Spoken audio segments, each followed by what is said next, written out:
Hello student, welcome back to geography class. तो अपने 12th class की जो हिंदी मीडियम की ज्योग्राफी है उसके अंदर अध्याय 15 जो है स्टार्ट कर चुके हैं। तो अध्याय 15 का अपने संसाधन के बारे में पढ़ लिया। संसाधनों का जो वर्गीकरण है वो संसाधनों के वर्गीकरण के लिए अपने पढ़ चुके हैं। इसका वर्गीकरण जो है वो कितने प्रकार में होता है, किस प्रकार से होता है। तो अपने इसका जो वर्गीकरण है वो 4 प्रकार में किया था: उत्पाद के आधार पे, उद्देश्य के आधार पर, उपयोग पर और स्वामित्व के आधार पर। इसके बाद बात आती है संसाधन संरक्षण की। संसाधन संरक्षण, संसाधन संरक्षण।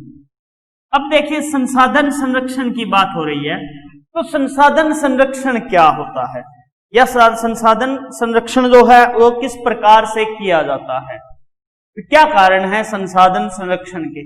तो देखिए, संसाधन संरक्षण का अभिप्राय क्या होता है। इसका अभिप्राय ये होता है भी जो संसाधन है उन संसाधनों का नियोजित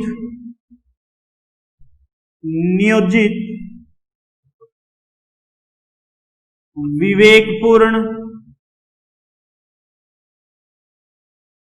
नियोजित विवेकपूर्ण रूप से उपभोग, या अपने ये कह सकते हैं भी नियोजित ये होता है मितव्ययिता पूर्ण है, पुनर्भरण क्षमता अनुसार या बिना विनाश रहित उपयोग करना, तो वो संसाधन संरक्षण में आता है।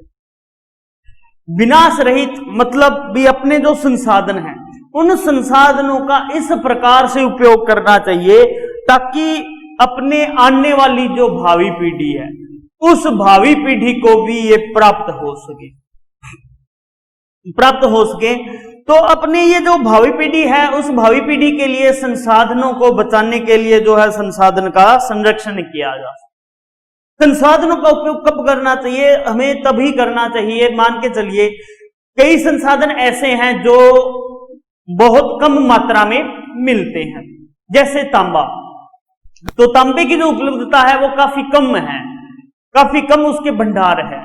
तो तांबा जो है उस तांबे का उपयोग सिर्फ अति आवश्यक जो कार्य है उन कार्यों के अंदर करना चाहिए, जैसे मशीनें वगैरह जो हैं या विद्युत उपकरण वगैरह जो बनते हैं उन विद्युत उपकरणों के अनुसार जो है इसका उपयोग करना चाहिए। इसके अलावा ज्यादा जो कार्य किए जाते हैं उन कार्यों के अंदर इसका एक प्रतिस्थापक के रूप में प्रयोग करना चाहिए एल्यूमिनियम को। जो एल्यूमिनियम है वो एक इसका प्रतिस्थापक है और उस प्रतिस्थापक की मात्रा जो एल्यूमिनियम है इसके भंडार भी काफी मिलते हैं, तो इसका प्रयोग करना चाहिए। तो अतः जितने भी प्रकार के जो संसाधन हैं उन संसाधनों का नियोजित, विवेकपूर्ण या मितव्ययितापूर्ण, विनाश रहित जो अपने उपयोग जो है वो करेंगे तो वो संसाधन संरक्षण में आएगा। अब संरक्षण की आवश्यकता क्यों पड़ी, ये तो संसाधन संरक्षण हो गया। संरक्षण की आवश्यकता,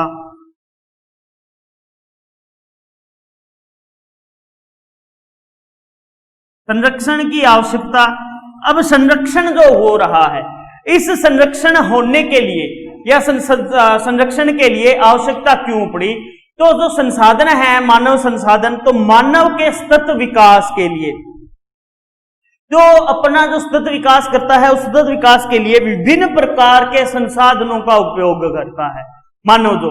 तो उन विभिन्न प्रकार के संसाधनों का उपयोग करते हुए वो इन संसाधनों का किसी भी कीमत पर उपयोग करना चाहता है अपने विकास के लिए। वो ये नहीं सोचता भी अपने इसका जो है विनाश करते जा रहे हैं संसाधनों का, इसकी परवाह किए बगैर सिर्फ वो क्या है विकास करने की ओर बढ़ रहा है।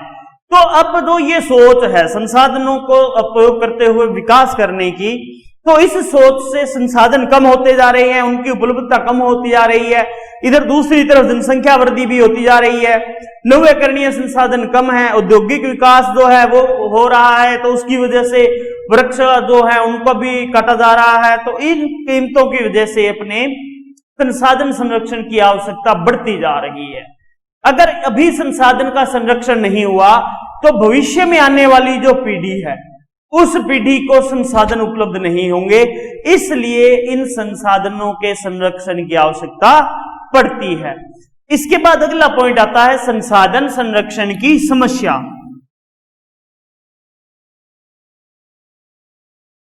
संसाधन संरक्षण की समस्या। संसाधन संरक्षण की समस्या, तो संसाधन संरक्षण की समस्या क्यों आ रही है या क्या कारण है? तो देखिए, मानव अपनी आवश्यकताओं की पूर्ति के लिए या विकास के लिए संसाधनों का उपयोग करता जा रहा है, यानी उपयोग अनिवार्य रूप से कर रहा है। और तीव्र विकास का ये जो उपयोग हो रहा है तीव्र विकास के लिए, तो उससे संसाधनों का पुनर्भरण जो है वो पुनर्भरण नहीं हो पा रहा।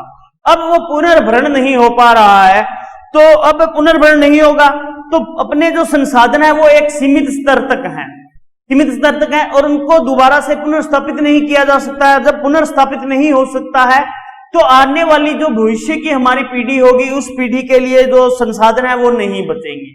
तो इन संसाधनों को अपने ज्यादा से ज्यादा उपयोग करते जा रहे हैं, तो इसलिए संसाधन संरक्षण की समस्या आ रही है। भी जनसंख्या बढ़ रही है, उस जनसंख्या की आवश्यकताओं को पूरी करने के लिए भी संसाधनों का ज्यादा से ज्यादा उपयोग हो रहा है, तो यह संसाधन की समस्या आती है। अब यहाँ संसाधन सुरक्षा में उत्पन्न जो समस्या है उसमें क्या होती है? एक तो आती है जनसंख्या विस्फोट के कारण, यानी जनसंख्या विस्फोट जो हो रहा है उस जनसंख्या विस्फोट के कारण जनसंख्या की आवश्यकताओं को पूरी करने के लिए। दूसरा आता है वैज्ञानिक आविष्कारों से, जैसे औद्योगिक नगरीकरण है, परिवहन जो है उनमें काफी तीव्र जो वृद्धि हुई है, उस काफी तीव्र वृद्धि के कारण भी इस प्रकार का अपने हो गया है। तीसरा आता है पश्चिमी उपभोगवादी संस्कृति, तो उसके जब संपर्क में आए या उसके व्यापक प्रभाव में आए तो संसाधनों का अत्यधिक उपयोग करने लग गए। अपने अधिकतम जो उपयोग है वो ज्यादा बढ़ चुका है, इसका अधिकतम से अधिक उपयोग करने की प्रवृत्ति है वो बढ़ गई है पश्चिमी उपभोगवादी संस्कृति के कारण।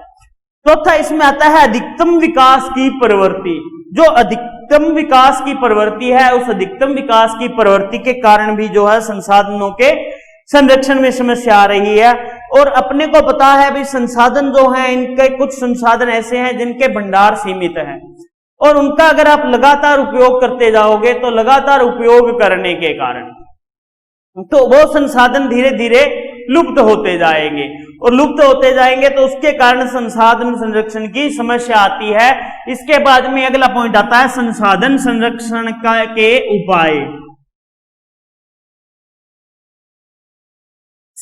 संसाधन संरक्षण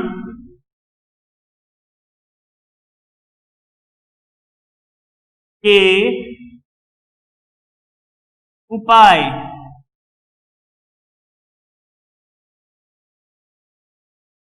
संसाधन संरक्षण के उपाय। अब संसाधन संरक्षण के उपाय क्या हैं? तो देखिए, संसाधन जो होते हैं, अपने जो संसाधन की बात करें तो संसाधन की आवश्यकता एवं संरक्षण जो है की जो समस्या है, तो उस समस्या के तथ्य को जानते हुए कुछ प्रमुख रूप उभर कर अपने सामने आते हैं, और उन रूपों को या उन समस्याओं को हल करने के लिए हमें कुछ ऐसी विधियों का उपयोग करना होगा जिनसे क्या है, संसाधनों का संरक्षण किया जा सके। और संसाधनों का संरक्षण किया जा सके और उन विधियों का उपयोग करते हुए संसाधनों की जो उपलब्धता है वो उपलब्धता वैसी की वैसी ही बनी रहे। तो इसलिए अपने जो है संसाधन संरक्षण के कुछ उपाय जो है वो किए जाते हैं। अब उपाय में बात करें तो पहला जो उपाय आता है वो आता है जनसंख्या वृद्धि पर प्रभावी नियंत्रण।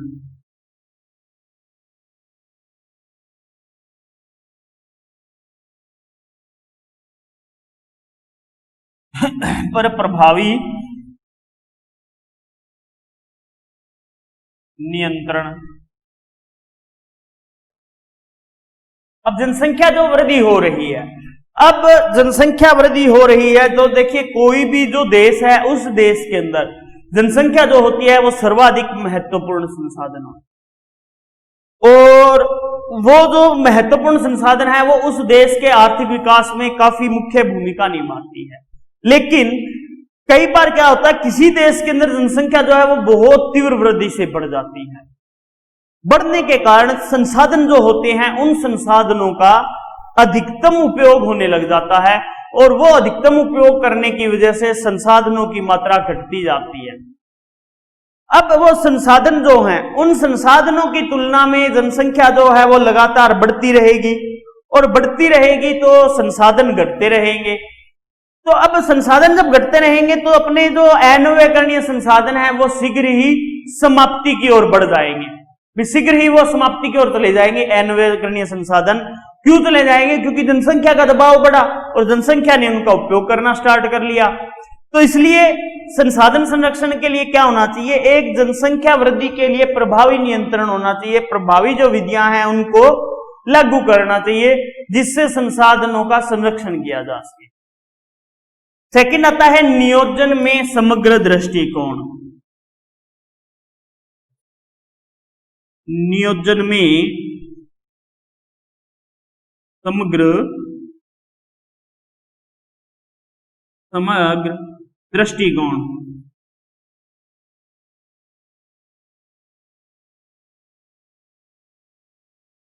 अब नियोजन में समग्र दृष्टिकोण, इसकी बात हो रही है। तो देखिए, इसमें जो नियोजन में समग्र दृष्टिकोण है, तो संसाधनों का यहां पे समुचित जो उपयोग किया जाता है, उस समुचित उपयोग के साथ साथ में यहां पर इस प्रकार का नियोजन होना चाहिए भी जिससे अपने ज्यादा से ज्यादा जो पर्यावरण विकास है, वो पर्यावरण विकास के ऊपर ध्यान दिया जाए। मतलब यह है भी ऐसा संसाधन जो कम है उसका उपयोग कम किया जाए, और जो बहुत ज्यादा है उसका उपयोग बहुत ज्यादा किया जाए।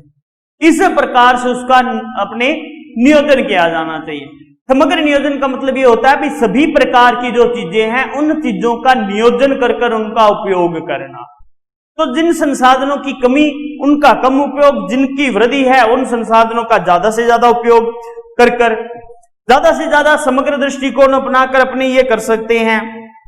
जैसे वनस्पति है, तो वनस्पति को बचाने के लिए अपने जो नगरीय क्षेत्र है वहां पे पेड़ पौधे लगा सकते हैं, ग्रामीण क्षेत्र जो है वहां पे अपने पेड़ पौधे लगा सकते हैं। तो इस प्रकार से पर्यावरण को बना सकते हैं। तीव्र औद्योगिकरण से जैसे देखा जाए तो अपने नगरों के पास में जो भूमि है कृषि की वो खत्म होती जा रही है, तो उससे भी संसाधनों की कमी होती जा रही है। तो ये जो संसाधन है उनके अंदर समग्र दृष्टिकोण अपनाकर कर सकते हैं। तीसरा इसमें आता है जैविक संतुलन बनाए रखकर। जैविक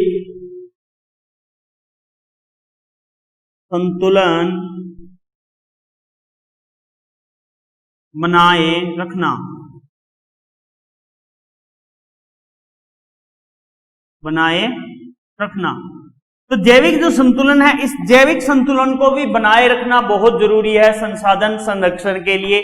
अब देखिए, कई बार ऐसा होता है भी मानव जो है वो अपने अस्तित्व के लिए या अपने अस्तित्व को बचाने के लिए ज्यादा से ज्यादा जैविक संसाधन है उनका उपयोग करता है। जैसे जल है, वायु है, अपने मृदा है, वनस्पति है, जीव जंतु है, तो इन सभी संसाधनों का वो उपयोग करते जा रहा है। तो ये जो संसाधन है, इन संसाधनों का मानव ने उपयोग किया अपनी पूर्ति के लिए, अपनी आवश्यकताओं के लिए। लेकिन ये जो जैविक संसाधन है, इन जैविक संसाधनों को ध्यान में रखकर आर्थिक नियोजन किया जाए और उनका जो संतुलन है वो संतुलन रखा जाए। संसाधनों की जो उपलब्धता है उस उपलब्धता को बनाए रखने के लिए ये जैविक संसाधन जो है, इन जैविक संसाधनों का पुनर्उत्पादन कर वापस इनका उपयोग किया जाए। तो जैविक जो संतुलन है वो जैविक संतुलन बना रहना चाहिए जिससे अपने ज्यादा उपयोग किया जा सके। इसके अलावा चौथा आता है ऊर्जा के गैर पारंपरिक संसाधन का अधिक उपयोग। गैर पारंपरिक संसाधनों का अधिक उपयोग। तो ऊर्जा के जो गैर पारंपरिक संसाधन है या गैर परंपरागत जो संसाधन है, उन गैर परंपरागत संसाधनों का उपयोग करना चाहिए। अब गैर परंपरागत संसाधन कौन से थे? सौर ऊर्जा, पवन ऊर्जा, परमाणु ऊर्जा, जल ऊर्जा जो है। तो ऊर्जा के लिए अपने को इन संसाधनों का उपयोग करना चाहिए, क्योंकि परंपरागत जो संसाधन है जैसे कोयला है, पेट्रोलियम है, तो वो लगातार क्या है, कम होते जा रहे हैं, उनके सीमित भंडार है। अगर उन संसाधनों का ज्यादा से ज्यादा उपयोग करेंगे तो वो एक समय ऐसा आएगा भाई वो खत्म हो जाएगा। तो इसकी बजाय अपने को क्या है, जो गैर परंपरागत संसाधन है उनका उपयोग करना चाहिए। इनके ऊपर लागत भी कम आती है और सस्ती ऊर्जा जो है वो भी यहाँ पर प्रदान होती है। इसके अलावा जो अपना पर्यावरण है, उस पर्यावरण के अंदर प्रदूषण वगैरह भी नहीं होता है और पर्यावरण का जो विकास है वो इसमें होता है। पर्यावरण प्रदूषण से अपने यहाँ निजात मिलती है। आगे आता है वैकल्पिक संसाधनों की खोज। वैकल्पिक संसाधनों की खोज।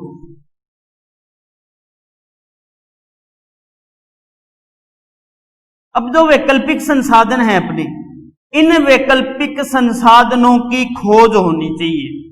मतलब यह है भी कोई संसाधन ऐसा है जो खत्म होने वाला है, तो उस खत्म होने वाले संसाधन की जगह प्रतिस्थापक के रूप में अन्य संसाधन का उपयोग किया जाए। जैसे कोयला और पेट्रोलियम के बारे में अपने जानते हैं भी, ये जो है सीमित भंडारण पाया जाता है इनका, और भविष्य में ये जो खत्म हो सकते हैं।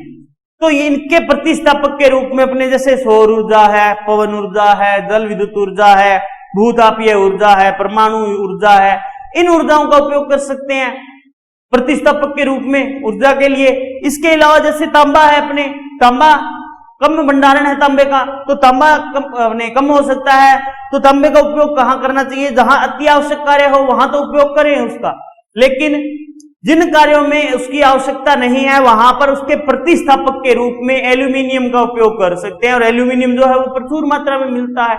तो वैकल्पिक जो संसाधनों की खोज है उसके द्वारा भी संसाधन संरक्षण में अपने को फायदा मिलता है। इसके बाद आता है प्राथमिकता के आधार पर उपयोग। प्राथमिकता के आधार पर उपयोग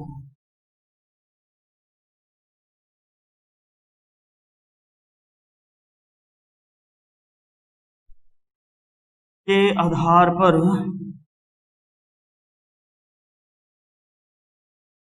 उपयोग। अब जैसे अपने को पता है भी जो सीमित संसाधन है अपने, भी सीमित संसाधन है या समाप्य संसाधन जो है, उन संसाधनों का उपयोग अति महत्वपूर्ण या जो राष्ट्रीय महत्व के कार्य हैं उन राष्ट्रीय महत्व के कार्यों में ही किया जाना चाहिए। और उन कार्यों में भी अपने विकल्प जो हैं, इनके विकल्पों को अपनाकर जो है कार्य कर सकते हैं। तो जैसे टंगस्टन जो है, इस टंगस्टन का उपयोग अपने जो आयुध क्षेत्र होते हैं उन आयुध क्षेत्रों के अंदर वरीयता के आधार पर किया जाता है। तो अपने जो है राष्ट्रीय महत्व के हैं उनके अंदर प्राथमिकता देते हुए संसाधनों का उपयोग करना वो इसमें आता है। इसके बाद आता है पुनर्चक्रण।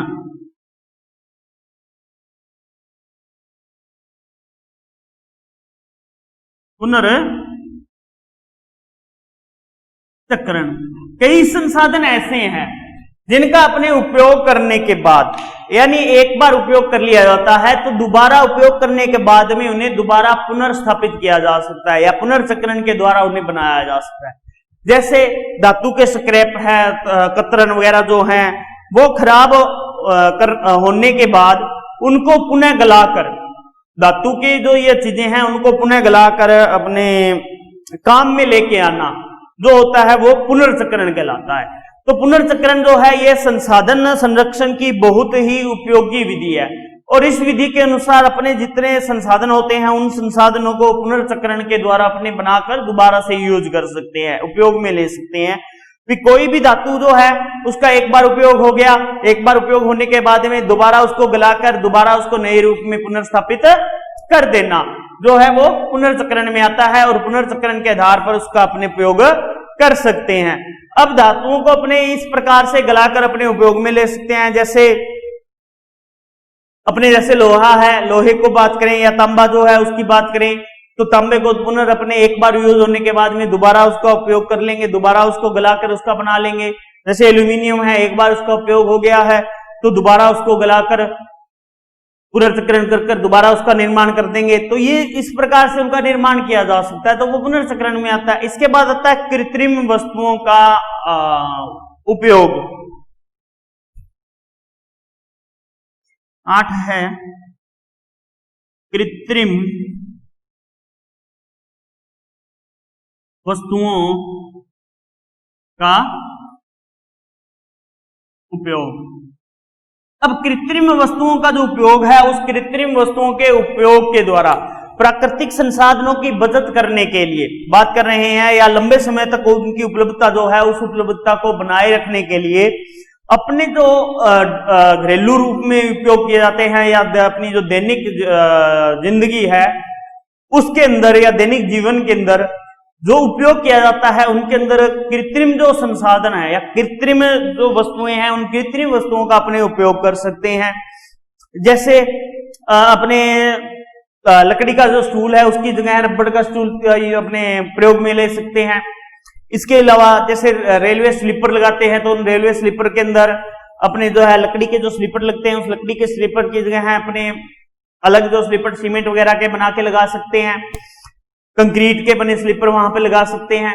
तो जो अपने प्राकृतिक संसाधन है उनकी ज्यादा से ज्यादा उपलब्धता को बनाए रखने के लिए कृत्रिम संसाधनों का उपयोग जो है वो करना चाहिए, जिससे अपने संसाधन बने रह सके। इसके बाद आता है उन्नत व परिष्कृत तकनीक का उपयोग। उन्नत व परिष्कृत तकनीक का उपयोग। उन्नत व परिष्कृत तकनीक का उपयोग। तो संसाधनों के संरक्षण के लिए यह जरूरी है भी अपने जो ऊर्जा संसाधन है या अन्य प्रकार के जो संसाधन है उनके लिए जो उन्नत या परिष्कृत जो तकनीक है उसका उपयोग किया जाए। अब बहुमंजिला जो इमारत बनाई जा रही हैं, उन इमारतों के लिए इमारतें बनाई जानी चाहिए। क्यों बनाई जानी चाहिए? क्योंकि भू संसाधन जो है वो कम होता जा रहा है। कम होते जाने के कारण अपने जो है एक ही जो बिल्डिंग बनाई गई है उस बिल्डिंग के ऊपर कई मंजिला जो है इमारतें बनाई जा सकती हैं। जैसे रेलवे लाइन वगैरह जो है वो 4 लेन व रेल लाइनों में सुधार कर आपने कर सकते हैं, गाड़ियों की गति बढ़ाकर ऊर्जा व मानव शक्ति संसाधन जो है उसको बचा सकते हैं। तो उन्नत व परिष्कृत जो तकनीक है, इन उन्नत और परिष्कृत तकनीक के द्वारा भी अपने जो है संसाधनों का संरक्षण कर सकते हैं। इसके बाद आता है संसाधनों का बहुउद्देशीय उपयोग। संसाधनों का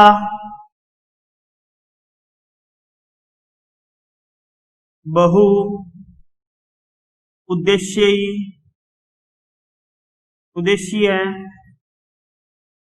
उपयोग। बहुउद्देशीय उपयोग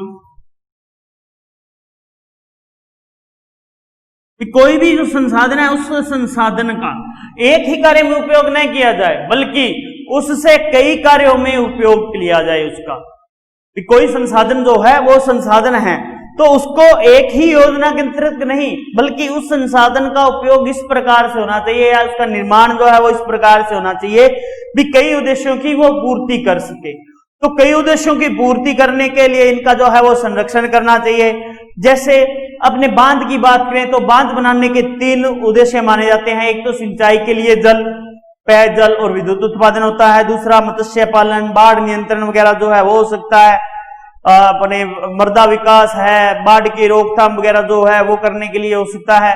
जैसे पेट्रोलियम जो होते हैं तो पेट्रोलियम के 2 उत्पाद बनते हैं अपने, पेट्रोल और डीजल बनते हैं। मिट्टी का तेल बनता है, ऑयल है, ग्रीस है, वैसलीन है। तो इस प्रकार से इन संसाधनों का ज्यादा से ज्यादा अपने जो है उपयोग होना चाहिए और बहुउद्देशीय उपयोग के आधार पर संसाधनों को उपयोग करना चाहिए। तो इससे अपने संसाधन संरक्षण कर सकते हैं। आगे आता है अपने पोषणीय विकास। संसाधन संरक्षण के उपाय के बाद आगे जो है वो आता है पोषणीय विकास।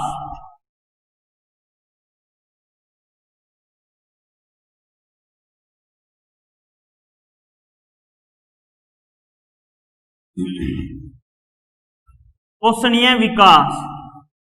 अब पोषणीय विकास की बात है तो पोषणीय विकास देखिए क्या होता है, या इस विकास के अंदर संतुलित विकास है या संतुलित रहते हुए विवेकपूर्ण, मितव्ययितापूर्ण, पुनर्भरण, क्षमता अनुसार विनाश रहित उपयोग जो किया जाए वस्तुओं का। तो वो इसमें शामिल किया जाता है। ये शामिल करने का कारण क्या है? इसके पीछे कारण ये है भी जिससे वर्तमान और भावी जो पीढ़ियां हैं, उन भावी पीढ़ियों की जो आवश्यकता है, उस आवश्यकता की पूर्ति सतत विकास के साथ की जा सके। मतलब यहां पे अभिप्राय पर्यावरण के साथ संतुलन, पर्यावरण के साथ संतुलित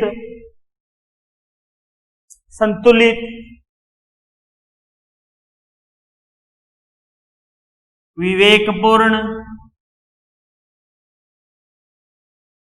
मितव्ययिता पूर्ण क्षमता अनुसार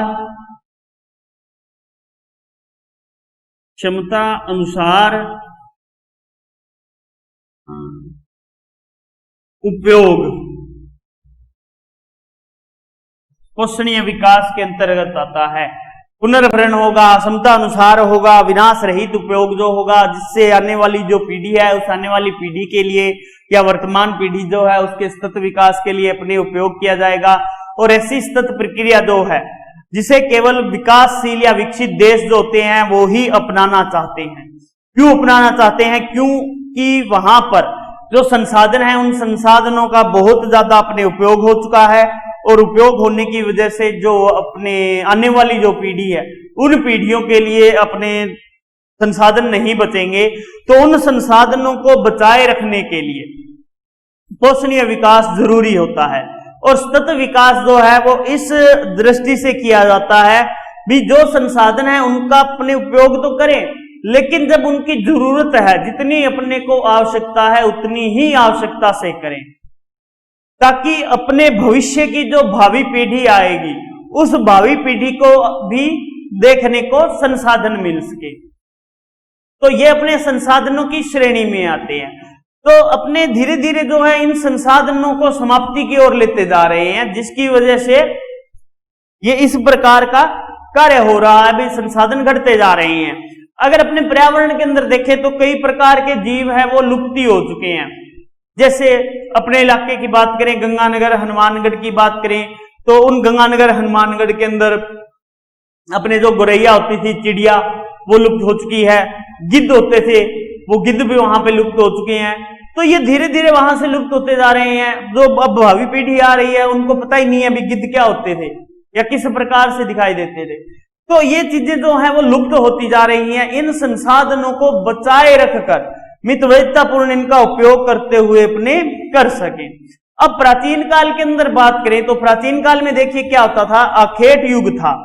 लेकिन उस आखेट युग में इस वर्तमान औद्योगिक युग से अच्छा संबंध था। क्यों था? क्योंकि वहां पे देखिए जब अपने आखेट किया जाता था तो वो लोग ये सोच के आखेट करते थे भी जो मादा पशु है उसका आखेट नहीं करेंगे, बच्चा जो है उसका आखेट नहीं करेंगे। तो वो इस दृष्टि से आखेट करते थे। इसके अलावा पेड़ पौधों के फल वगैरह जो खाते थे उनका उपयोग करते थे, या लकड़ियों का उपयोग करते थे, तो वो लकड़ियां वगैरह वहां पे अपने आप उग जाती थी। लेकिन अब तीव्र औद्योगिकरण जो हुआ, उस तीव्र औद्योगिकरण के कारण विनाश तो संसाधनों का होता रहा, लेकिन उनका विकास दोबारा से नहीं हो रहा। तो उस विकास को बनाए रखने के लिए, उन संसाधनों को बनाए रखने के लिए सतत विकास जरूरी है। जितनी आवश्यकता उतना उपयोग करो, उससे ज्यादा उपयोग नहीं करो। यही चीज सतत विकास में आती है या पोषणीय विकास में आती है, जो वर्तमान पीढ़ी की आवश्यकता पूरी करे और उसके साथ साथ भविष्य में आने वाली जो पीढ़ियां हैं उनकी आवश्यकताओं की पूर्ति हो सके। तो वो संसाधन अपने पोषणीय विकास में आता है। पोषणीय विकास के बाद अब आगे आता है जनसंख्या वृद्धि और पोषणीय विकास।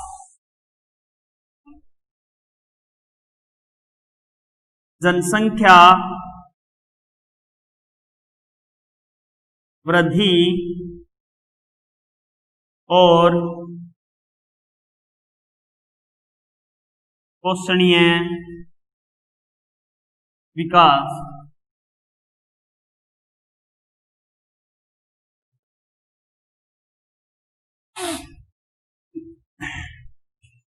अब जनसंख्या वृद्धि और पोषणीय विकास की बात करें तो जो संसाधन है और मानव है, इन दोनों की अगर बात की जाए तो इन दोनों का जो संबंध रहा है वो संबंध चोली दामन का संबंध रहा है। मतलब भी विकास के साथ साथ, विकास से तात्पर्य क्या होता है, प्रति व्यक्ति आय में बढ़ोतरी। जो प्रति व्यक्ति आय है उस प्रति व्यक्ति आय में बढ़ोतरी हो गई है, उसकी औद्योगिक एवं कृषि जो विकास है वो हुआ है, उसमें उत्पादन हुआ है, वृद्धि हुई है, समृद्ध परिवहन जो है वो उसको उपलब्ध हुआ है, तो वो उसके विकास में आता है। इसके साथ साथ उसको जो पौष्टिक भोजन मिल रहा है, अधिक उसको आधुनिक सुविधाएं प्राप्त हो रही हैं, तो वो सारी उसके विकास में आ रही हैं। और वो विकास जो है अपने संसाधनों के द्वारा हो रहा है, तो वो पोषणीय विकास के अंतर्गत आता है। अब ये जो विकास हो रहा है, इस विकास के अंदर भी कुछ ऐसे देश आते हैं जो उच्च अक्षांश वाले होते हैं, उच्च सूचकांक वाले होते हैं, और वो उच्च सूचकांक वाले देश जो हैं उनके अंदर मानवों को प्रचुर मात्रा में संसाधनों की उपलब्धता मिलती है, और संसाधनों की उपलब्धता मिलने के कारण वहां पर पोषणीय विकास अच्छा होता है।